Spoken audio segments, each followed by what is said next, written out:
Olá, nerds, sejam muito bem-vindos. Meu nome é Professor Vidal e eu vou falar um pouquinho de Física 2, calorimetria. Vou falar basicamente de equilíbrio térmico, vou falar um pouco de potência e vou falar também no finalzinho ali de diagrama de fases, tá beleza?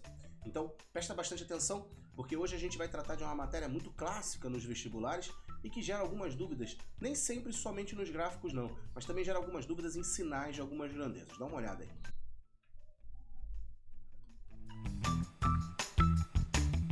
Eu tô aqui sozinho, sou eu o produtor, sou eu o criador,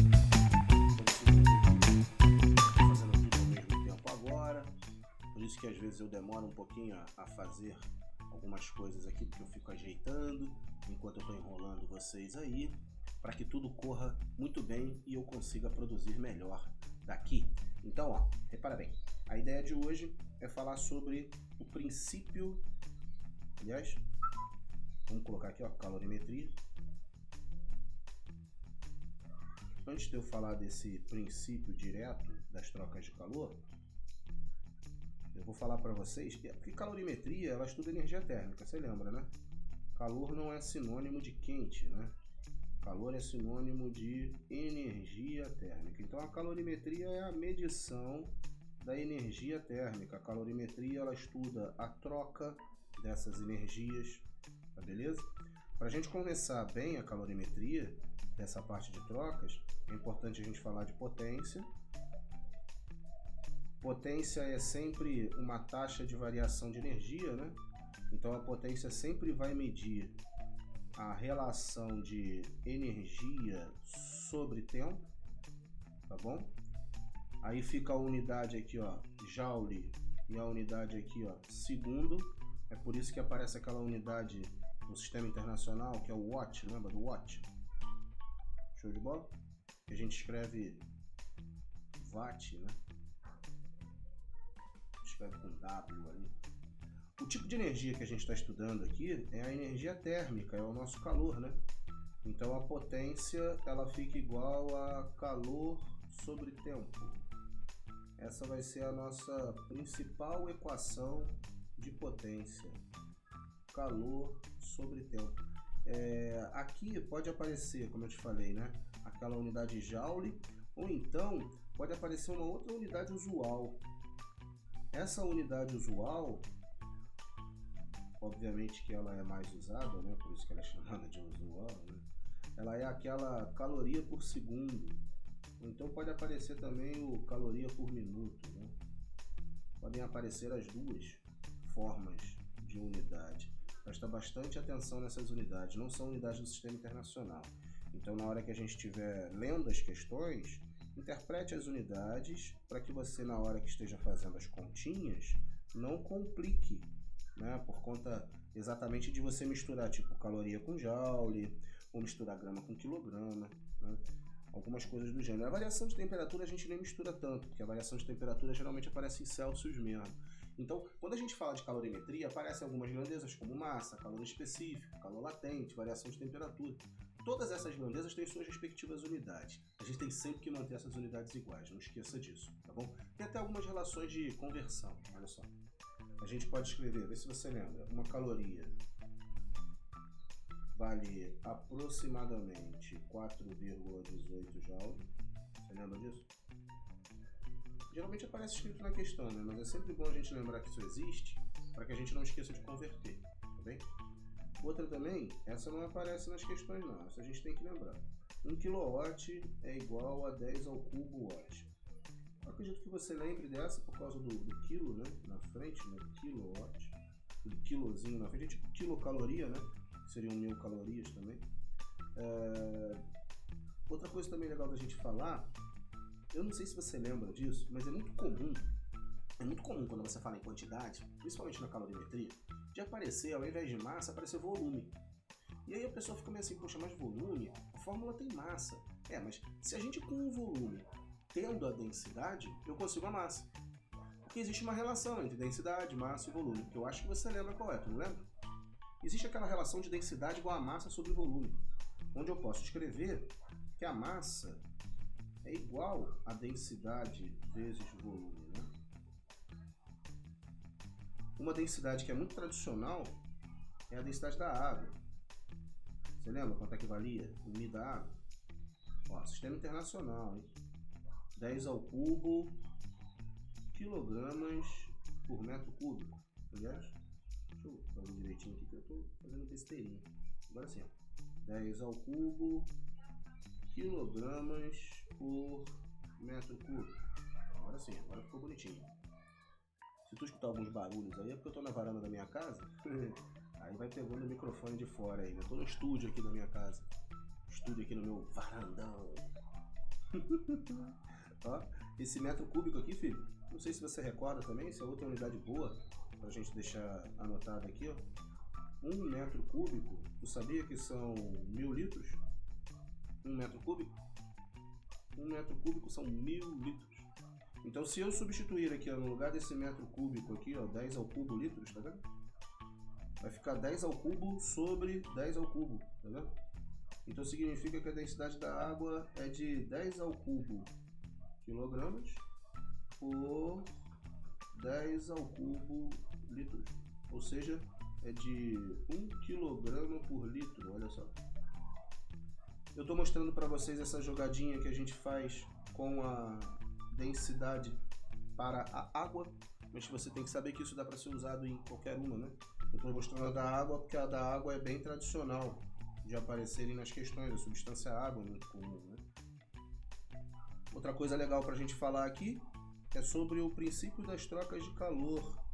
É conhecida como, não sei se você já ouviu esse nome, muito comum de aparecer nas questõezinhas, ao invés dele usar o termo mais usual, que seria equilíbrio térmico, né? Então, ao invés dele usar o termo equilíbrio térmico, ele usa esse termo mais clássico, lei zero da termodinâmica. Como eu falei, a lei zero, desculpa aí, a lei zero ela trata do equilíbrio térmico. Os corpos trocam calor até atingirem a mesma temperatura, até atingirem o equilíbrio térmico. Observa que esse equilíbrio térmico, deixa eu pintar aqui para ficar mais chamativo. Esse equilíbrio térmico significa mesma temperatura, tá? Eles vão trocando calor, um vai ganhando, o outro vai perdendo, até que a temperatura no final fique idêntica, tá bem? Essa temperatura no final, que fica sempre a mesma, a gente consegue determinar fazendo utilização das equações. Você deve lembrar das equações de calor sensível e calor latente, né? Depois a gente vai escrevê-las de novo aí, tá bom? Mas quando a gente trabalha com equilíbrio térmico, a gente sempre vai pensar assim: dois corpos, A e B, tá bom? A e B. Vamos supor aqui, ó, uma temperatura TA, aqui uma temperatura TB, e vamos imaginar TA maior que TB. Olha, uma coisa que a gente aprende em calorimetria logo no início é o fluxo natural do calor. O calor ele sempre flui naturalmente do mais quente para o mais frio. Então, cientificamente falando, fisicamente falando, empiricamente falando, ou seja, experimentalmente falando, a gente sempre diz que o calor perde energia. O mais quente perde energia para o mais frio. O calor flui do mais quente para o mais frio. Mas isso acontece de forma natural. Eu consigo fazer de forma ao contrário, né? De forma reversa. Mas para isso eu tenho que gastar energia externa, né? Não é uma forma natural, é algo externo atuando sobre o sistema. Um dos exemplos de ação externa para que faça o calor fluir de maneira ao contrária é o refrigerador, o freezer de uma geladeira, qualquer máquina que seja frigorífica, qualquer refrigeração seria feita dessa forma. Então o calor ele flui naturalmente do mais quente para o mais frio, tá beleza? Então quando eu olho para essa figura aqui, o A está perdendo calor para o B, olha só, repara. Esse calor que o A está perdendo para o B, ele faz com que, isso aqui é importante agora para o princípio das trocas de calor, né? O fato de você ter um deles perdendo o calor vai fazer com que ele tenha um sinal negativo. Ou seja, quando você identifica quem perde o calor, você já sabe que a quantidade de calor dele vai ter um sinal de menos. Então, se ele estiver perdendo 300 calorias, para eu mostrar que ele está perdendo na minha matemática, eu tenho que colocar um sinal de menos. Então, para o A ficaria menos 300 calorias.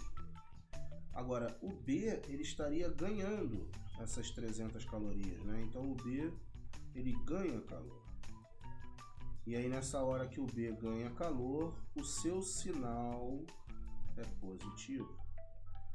Uma outra coisa também interessante é que, no nosso raciocínio aqui, tudo que o A está perdendo, o B está ganhando. A gente tem um sistema isolado.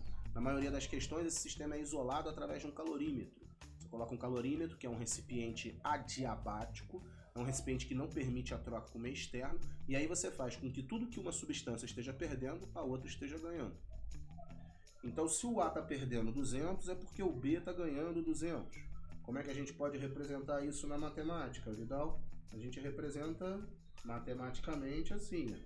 Tudo que um perde, o outro ganha. Tudo que o A está perdendo, o B está absorvendo. Ou ganhando, né? Tanto faz. Observa que agora surge um erro muito tradicional que alguns alunos cometem. É muito comum o aluno achar que tudo que um corpo está ganhando, o outro está absorvendo, sem o sinal do menos. Isso que é muito comum. Tem muitos alunos, às vezes, que só escrevem QA igual a QB. E QA não é igual a QB. Na verdade, um é igual a menos o outro. Exatamente por aquela característica de um que perde e o outro ganha. Então, se você jogar um para cada lado, você acaba fazendo que um mais o outro fique igual a zero. E isso aqui faz surgir o princípio geral. Qual é o princípio geral? Não sei se você já viu esse símbolo aqui, ó. Já viu esse símbolo? Ó. Esse é o símbolo do somatório. O somatório das quantidades de calor é igual a zero. Esse é o princípio das trocas de calor. E quando a gente fala desse somatório, é porque um está perdendo e o outro está ganhando. Olha, tudo que um perde, o outro ganha. Viu aí? Não se esqueça que as formas de calor que a gente vai tratar são aquelas do calor sensível e do calor latente. A diferença entre elas é que o calor sensível é para mudança de temperatura, o calor latente é para mudança de fase. Ou muda uma coisa ou muda outra. As duas não mudam ao mesmo tempo, tá bom? A gente vai ter sempre a nossa pressão constante nos nossos exemplos de calorimetria, porque a gente vai fazer a troca do calor no meio, né? O meio sempre com a mesma pressão. Então, a gente vai acontecer ou sensível ou latente. Um exemplo tradicional disso é quando a gente tenta ilustrar o gelo mudando a sua temperatura de menos 10, por exemplo, né? Estou chutando um valor aqui só para ilustrar. Imagine o gelo mudando a sua temperatura de menos 10 Celsius até vapor a 200 Celsius. Bebi uma água aqui para melhorar minha voz. Imagine o gelo a menos 10 até vapor. Cara, vapor a 200 é até muito grande. Pode ser vapor a 120 só, tá? Aqui uma quantidade de calor qualquer, tá bem? Esse eixo aqui acaba nem importando, às vezes ele vem até um pouquinho diferente.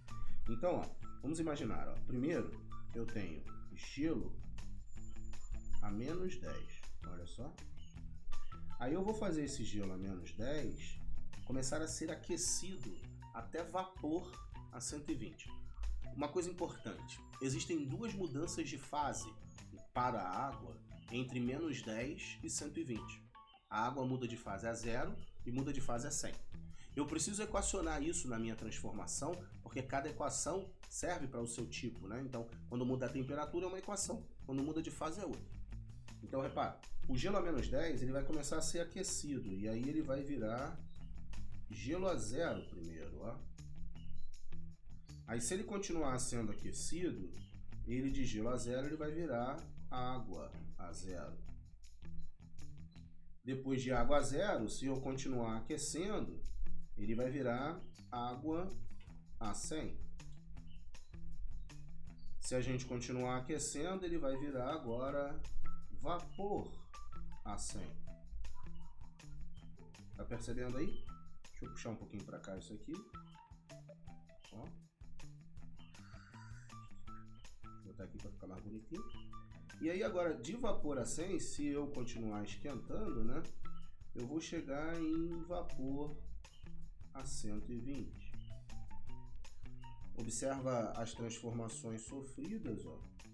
Gelo a menos 10 para gelo a zero para água a zero, água a zero, água a 100, água a 100, vapor a 100, vapor a 100, vapor a 120. Cada uma delas está tendo a tua forma, né? O seu tipo. Ó, essa daqui, por exemplo, ó, gelo a menos 10 para gelo a zero é um MCAT. Aqui é um MCAT. Ó. Aí aqui já é um QMEL, outro MCAT, outro QMEL e outro MCAT. Veja só. Observa que a gente está fazendo a transformação, eu estou citando um exemplo de gelo a menos 10 até vapor a 120, né? Deixa eu fazer uma outra coisinha aqui agora. Puxar isso aqui um pouquinho mais para baixo aqui, né? Só para localizar melhor.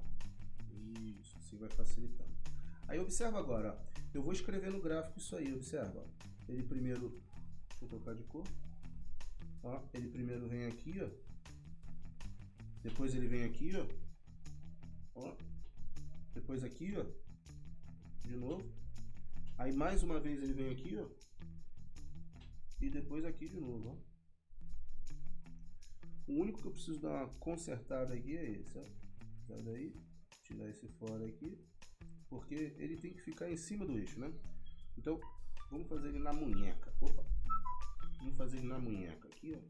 Pra ficar bonito, ó. Ele tem que ficar bem em cima mesmo. E, na verdade, eu vou até mudar um pouquinho agora aqui, as coresinhas, ó, só para você poder ver melhor. Ó. Vamos botar ele de vermelho. Eu acho que vai ficar mais destacadão. Esse aqui também, ó. Queria que você observasse que essas são as 2 horas que ocorre a mudança de fase, né? Como é que eu sei que nessa hora são os 2 momentos que ocorre a mudança de fase? Porque a temperatura não muda. Vê se você observa isso, ó. Aqui, ó. Peraí. E aqui. Aqui a temperatura não muda, ó. É sempre a mesma nessa parte em vermelho. Dá uma olhada. Parte em vermelho. Tá vendo? Daqui até aqui, ó. Aqui a temperatura é sempre 100, ó. É a mudança de fase que acontece ali, tá vendo? Eu tô levando ele até 120, ó. Então aqui em cima seria o nosso 120 aqui, ó. Aqui estaria o nosso 120, ó. Nessa hora é melhor fazer uma munheca mesmo do que usar a ferramenta, senão acaba atrapalhando um pouquinho, tá vendo? Aqui, ó, é o menos 10, ó. Aqui é o 120, ó. Isso é conhecido como curva de aquecimento. Acredito que você já tenha visto isso, é muito tradicional. Aqui você vê as formas do calor, ó, MCAT, QMEL, MCAT de novo, QMEL mais uma vez e MCAT mais uma vez, ó. E aí eu produzo um aquecimento do gelo a menos 10 até vapor a 120. Repara que fica bem determinado no gráfico, né? Essas transformações. Eu posso determinar também as fases. Ó, isso aqui é outra coisa legal também. Ó. Aqui eu tenho uma fase sólida, né? Isso aqui é sólido. Quando eu chego aqui no vermelho, eu misturo sólido e líquido, porque aqui está acontecendo fusão, né? Então, aqui é uma mistura de sólido e líquido. Esse outro aqui, ó, já vai ser só líquido. Aí aqui eu tenho uma mistura de líquido mais vapor, olha só. E aqui no final, vapor, tá vendo? Então eu percebo que através desse gráfico fica fácil determinar, né, se o corpo está tendo um calor sensível ou um calor latente, só de observar o aspecto do gráfico. Isso é importante para algumas interpretações que a gente tenha que fazer mais à frente, né? Outro gráfico também muito importante é o conhecido diagrama de fases. Esse você fala sobre ele até mesmo na química. O diagrama de fases, como o nome já está dizendo, ele tenta nos mostrar as curvas de mudança de fase. O diagrama de fases, ele tem aqui em cima pressão e aqui ele tem temperatura. É uma coisa muito interessante de você perceber, quando você fala do diagrama de fases, as temperaturas de mudança de fase dependem da pressão a qual a substância está submetida. É exatamente isso que a gente vai ver nesse gráfico. Quando a gente fala de fases, fica fácil você imaginar um equilíbrio entre a fase sólida e líquida. Eu mostrei até isso aqui, ó. Dá uma olhada na tela aí, para você poder ver. Deixa eu mostrar por aqui, ó. Eu te mostrei que existe um equilíbrio entre a fase sólida, ou não é aqui. É aqui, ó. Eu te mostrei que existe um equilíbrio entre o sólido e o líquido, tá vendo? Fica fácil imaginar isso. Assim como eu te mostrei também que tinha um equilíbrio entre o líquido e o vapor, também fica fácil imaginar isso, tá vendo? Agora, fica difícil você imaginar um equilíbrio entre as três fases. Isso fica difícil, mas existe. É chamado de ponto triplo. O ponto triplo, ele é um ponto, obviamente, onde as três fases estão em equilíbrio. Por exemplo, se eu estiver falando da substância água, a substância água, para atingir o ponto triplo, precisa estar aqui em 0,01 graus Celsius. E aqui assim, ó, é uma pressão muito pequenininha, cara. É aproximadamente aí uns 2 e pouquinho, se eu não me engano, acho que era 2,48, eu acho, uma coisa assim, milímetros de mercúrio. Se eu não me engano, é aproximadamente 6 vezes 10 a menos 3, se eu não me engano. A gente depois até pode ver esse valor, é melhor nem colocar esse valor aqui. Mas ele é um valor muito pequenininho de pressão. É a pressão do ponto triplo. Essa pressão ela é tão pequenininha, cara, se eu não me engano é 6 vezes 10 a menos 3 newtons por metro quadrado. Acho que é isso, que é o Pascal. Se eu não me engano é esse o valor. Ela é uma pressão muito pequena, é uma pressão de aproximadamente 2,48 milímetros de mercúrio, sendo que a pressão atmosférica é de 760 milímetros de mercúrio. Então, para você conseguir fazer com que exista esse ponto triplo, a pressão tem que ser muito baixa. E não é só a pressão baixa, também a temperatura é muito baixa, tá vendo ali? E agora aparecem três curvas.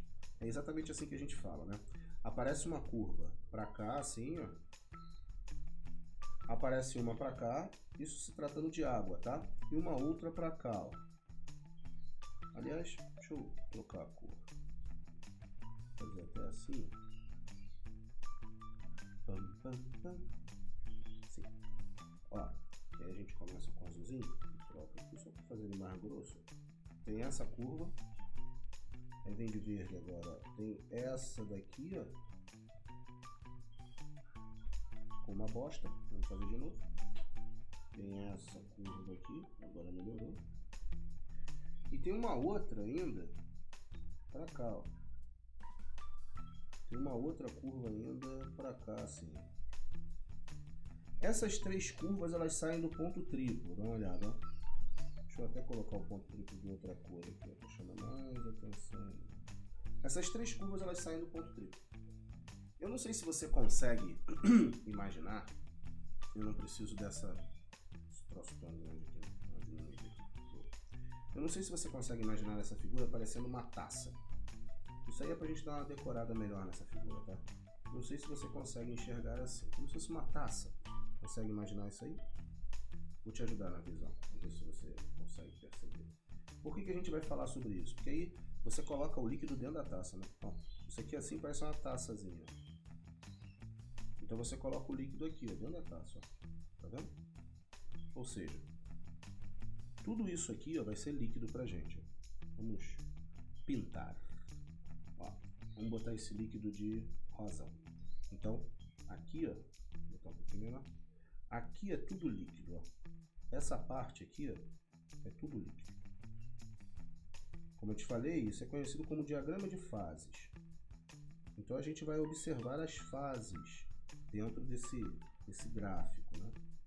Então, ó, tudo isso aqui é líquido, beleza? Deixa eu só pintar bonitinho ali, beleza? Essa parte aqui, ó, ela é a parte do sólido, ó. Toda essa parte aqui, ó, é o nosso sólido. Essa curva em verde, ela chega a encostar ali, tá? Mas eu não quero desenhar ela toda encostada ali não, tá bem? Deixa eu ver aqui mais uma corzinha bonitinha. Esse azul. O azul aqui, ó, é o nosso vapor. Você vai começar agora a ter uma facilidade maior de perceber aquela chamada sublimação. Você lembra da sublimação? A sublimação, ela não acontecia com todo mundo, né? Por exemplo, no nosso mundo, tinham duas substâncias tradicionais. A gente falava de gelo seco, que é o gás carbônico no estado sólido, né? E a gente falava também da naftalina, que era uma outra substância também que sofria sublimação. A gente percebe que a sublimação, ela acontece quando você está numa pressão abaixo do ponto triplo. Dá uma olhada aqui, ó. Olha só. Essa daqui, ó, é a pressão do ponto triplo, ó. Eu vou levar ela até aqui, ó. Observa só. Se eu olhar abaixo dessa reta, eu vou perceber que só tem amarelo e azul. Ó, só pra gente lembrar, esse amarelo aqui é o sólido, esse rosa aqui é o líquido e esse azul aqui é o vapor, olha. Tá vendo? Quando eu olho abaixo dessa reta, só tem amarelo e azul. Ou seja, só tem sólido e vapor. Para que haja sublimação, eu tenho que estar num ambiente abaixo da pressão do ponto triplo da substância, né? Isso significa então que o nosso mundo tem uma pressão ambiente abaixo da pressão do ponto triplo do CO2 e abaixo da pressão do ponto triplo da naftalina. Por isso que no nosso mundo elas só existem ou no sólido ou no vapor. Não existe o líquido. Percebeu? Essas curvas aqui também têm nomes, ó. Essa curvinha aqui, se você observar, ela está entre o amarelo e o rosa, né? Ela está entre o sólido e o líquido. Isso aqui é a nossa chamada curva de fusão. Pode ser também a nossa curva de solidificação, simplesmente depende de como você esteja indo, né? Você pode estar indo do sólido para o líquido ou do líquido para o sólido, né? Essa outra curva aqui, ó, essa outra aqui, ela está entre o líquido e o vapor. Essa daqui é a curva de ebulição ou a curva de vaporização, tá? Pode ser ebulição ou vaporização. E essa curva lá embaixo, foi aquela curva que a gente tinha feito em verde, né? Essa é a curva, olha lá o nomezinho que a gente tinha falado, essa é a curva de sublimação, olha só. Se você olhar ali, só tem sólido e vapor, né? Uma coisa interessante de você perceber agora, repara, eu vou marcar o nosso mundo aqui. O nosso mundo, ele tem uma pressão de 1 atm. Então, ó, o nosso mundo, eu vou colocar mais ou menos por aqui assim, para me dar mais espaço para escrever. Vamos supor, deixa eu botar mais meu assim. Vamos supor que eu tivesse aqui, ó, as características do nosso mundo, veja só. Vamos supor que aqui fosse o nosso 1 atm de pressão. Vamos supor que aqui seja 1 atm de pressão, tá bem? Esse é o nosso mundo, a nossa vida. Lembra disso? A nossa vida inteira acontece numa pressão ambiente de 1 atm. A pressão do ponto triplo da água, ela é muito menor do que esse 1 atm, né? No meu gráfico não está tão certinho, tão bonitinho não, tá bem? Eu acabei de ver aqui, ó, a pressão, essa de 6 vezes 10 a menos 3, né? Faltava só isso para a gente confirmar aqui, né? Não é essa unidade aqui não. A pressão do ponto triplo é de 6 vezes 10 a menos 3 bar. Ela tem mais ou menos 611 pascal. É que eu acabei de procurar aqui, só para a gente poder escrever bonitinha a unidade, ó. Aqui, ó, bar. A gente podia ver em atm, né? Se fosse em atm seria melhor, porque aí ficava até mais fácil da gente comparar com a pressão atmosférica. Cara, e o pior é que estava certo mesmo. É mais ou menos a mesma coisa em ATM. Então esse 6 vezes 10 a menos 3 é em ATM. Não tá errado não, tá vendo? Essa é a nossa pressão do ponto triplo. Lembra que eu falei que eu ia ver? Porque eu não estava conseguindo ver naquela hora, porque eu estava meio concentrado. Aí repara, 1 ATM é a nossa vida, ó. Cara, aqui é assim, não sei se você já percebeu, é como se fosse aula ao vivo. Eu não tenho tempo para editar as aulas, né? Então a gente vai fazendo tudo junto aqui ao mesmo tempo agora, ó. Essa aqui é a nossa vida. Essa pressão de 1 ATM aqui, ó, ela é a nossa vida, ó. Então a nossa vida tá nessa linha aqui, ó, tá vendo? A nossa vida tá nessa linha aqui. Tô botando duas linhas para dar um destaque legal, tá? A gente conseguir destacar bem. Essa daqui é a nossa vida, ó. A nossa vida tá bem ali, ó. O nosso mundo, né? O nosso mundo tá bem aqui, né? E aí quando eu olho para essa figura, eu vejo o seguinte, ó. Tá vendo que bateu aqui, ó, na curva de fusão? Então é porque aqui embaixo, deixa eu puxar um pouquinho isso para cá, ó, na curva de sublimação, vou botar aqui assim, né? Assim já tá bom, não é o suficiente. Ó, essa temperatura aqui, ó, é 0 Celsius, essa temperaturazinha aqui, porque ela bateu lá na nossa vida, lá em cima, ó. 0 Celsius pegou na fusão em 1 ATM, ó. Em 1 ATM a água funde a 0 Celsius, né? A mesma coisa se eu viesse aqui, ó. Repara, se eu vier aqui, ó, que é a nossa vida, pegou na outra curva, tá vendo? Ali é 100 graus Celsius. Ó, 100 graus Celsius ali, ó. Por que é 100 graus Celsius, né? Porque pegou exatamente na nossa curva de ebulição lá em cima, ó. 100 graus Celsius, 1 ATM, ó. Pegou na nossa curva de ebulição, tá vendo? Esse é o diagrama de fases da água, observa. E como é que a gente sabe, Vidal, que esse é o diagrama de fases da água? Por conta dessa curva aqui, ó. Pode ser da água ou de outra substância, porque não é somente a água que tem essa característica, tá? Mas essa curvinha deslocada para cá, ó, nos mostra que a substância é água. Se você olhar para cá, existe uma linhazinha que passa exatamente ali, ó, na temperatura do ponto triplo, tá vendo? Eu posso nessa hora ter dois tipos de curva de fusão. Eu posso ter uma curva de fusão para cá, como a água e mais algumas substâncias tipo bismuto, ferro bursa e tal. Como eu posso ter a curva de fusão para cá, junto com a curva de ebulição, que a maioria das substâncias da natureza tem também ela para cá, né? Eu trouxe aqui uma figura da apostila de vocês que mostra essas duas curvas, olha só. A gente não precisa ficar desenhando as duas, ó. Isso aqui é uma figura da apostila de vocês. Aqui do lado, ó, você vai ver que a curva de fusão e ebulição, elas estão à direita da temperatura do triplo, tá vendo? Aqui é a temperatura do ponto triplo. Aí você observa que a curva, as duas estão para cá, ó, olha só.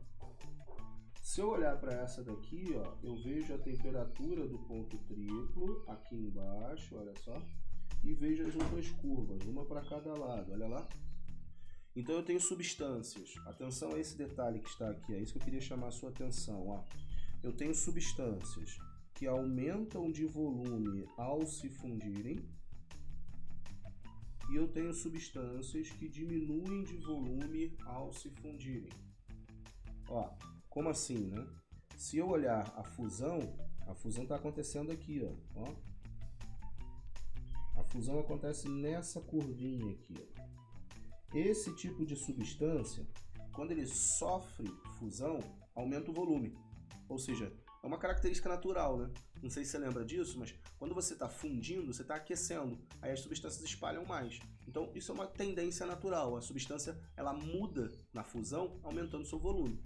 Agora, esse gráfico do lado, que você está vendo a curva de fusão aqui, ó. Essas são as substâncias que, quando sofrem fusão, diminuem de volume. Isso é um comportamento que a gente chama de comportamento anômalo.